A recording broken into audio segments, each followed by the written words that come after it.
I'm back up. Okay, I know. We're a little bit on the afternoon, but I'm introducing Team 3, and the persona is Theory and Nandar Ung.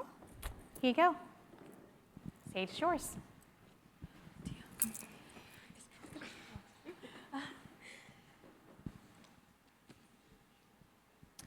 Somewhere in Myanmar, a mother holds her daughter as the world shakes beneath her and the rain rumbles outside. 2 years ago, her husband was taken away from her too soon. Since then, survival replaced stability, and safety has become a luxury. So we asked ourselves, what if their house was more than just a shelter? What if it was a home?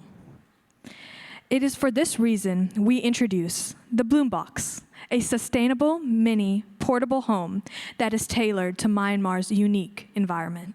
My name is Harshini Ganapati. My name is Dia Kumar. My name is Isabel Jung. And my name is Ashvi Kaila. This house was designed with safety as our main priority. With a 36-inch elevated wheels from a company called Michelin, these tires are made from dandelion-based rubber. Additionally, storm-ready metal window shutters line the outside of this house. And finally, Rhinos, a waterproof cement wall from Archimat, was used to form a durable and water-resistant shell. Because even when the world shakes, every child deserves something steady to hold on to. So what we needed to do was create power from what was left behind to us, sun and scraps. Energy access in rural Myanmar is inconsistent, and we didn't want the home to rely on an unstable grid. So we asked ourselves, what if energy could come from the things we throw away? Our answer was our compost lift system. This system converts food waste to food access and functional energy through the use of a vertical chamber chute. This chute uses oxygen to fuel decomposition and is split into 3 main parts. The bottom part has a computer case fan that pushes food particles up using air to the middle section that has a blade which chops and tumbles up these particles. Finally, reaching the top section, which has the finished compost, which is transported into a spout where it is diluted and removed to be transported to the rooftop garden. Furthermore, a 12V battery found beside the chute stores energy so the fans can run when there's no sun. And a manual crank plus solar energy powers the fans. Additionally, perforated inner walls are located inside the chute to trap smells. The chute as a whole produces methane gas, which powers the heat in the home, for example, in hot showers. The chute as a whole circulates air and creates compost. Now, what specific compost does this chute create? The compost that is created is a solid compost fertilizer and a liquid fertilizer called leachate, and both fertilizers help grow the rooftop garden. Now, as I mentioned, our home heavily relies on solar energy to survive. As you can see, our home has solar window panels which absorb sunlight while letting light in our house, and solar glass on top of our rooftop garden. This makes the Bloom Box fully off the grid and sustainable. This solar energy helps power lights, ventilation, and fans.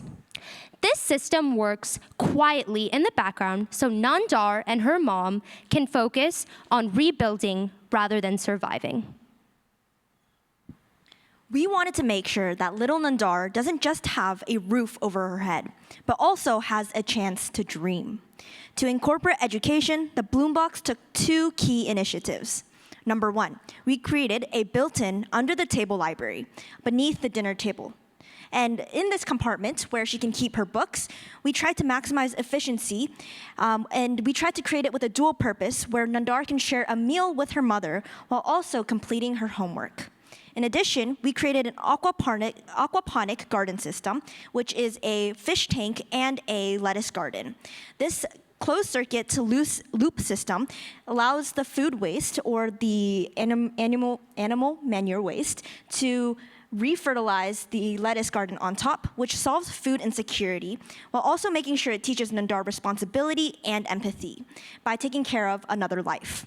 In addition, we wanted to create and bring back vibrant life, especially after she lost her father. For the interior design, we used shell homage walls, which is created out of eggs and nutshells, and this helps create the vibrancy and the excitement within the home. In addition, we used river recycle particle boards as our floor mat for our restroom, which is a contemporary modern design to incorporate in our overall home design.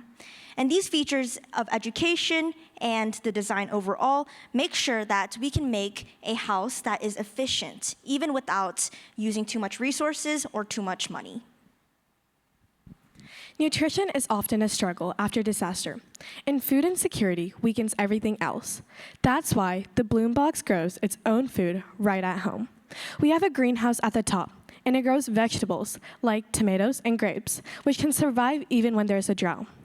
These plants are also fed by the compost lift with a system throughout the whole greenhouse.